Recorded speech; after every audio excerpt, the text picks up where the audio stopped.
La tattica di comunicazione di Salvini segue sempre schemi ben precisi.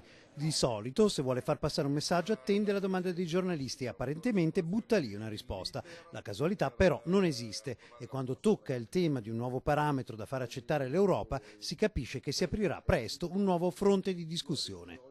No, non dico numeri, non faccio numeri, sennò poi se sparo i numeri è il principio. Noi rimetteremo al centro il criterio non il 3% ma il tasso di disoccupazione. Ecco, noi chiederemo che venga utilizzato come parametro per spendere o non spendere il tasso di disoccupazione. Dal 10 lo voglio portare al 5%.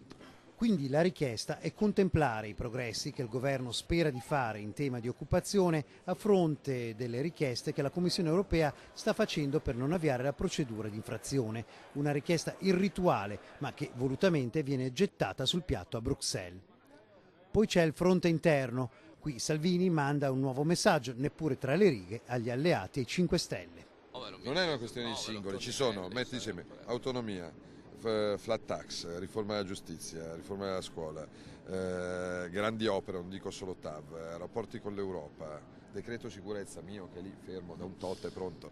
E quindi o si sblocca tutto, ragazzi io non sto qua a perdere tempo, a far perdere tempo.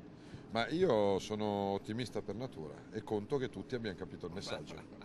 Quindi l'oppure per il momento non me lo pongo come dilemma.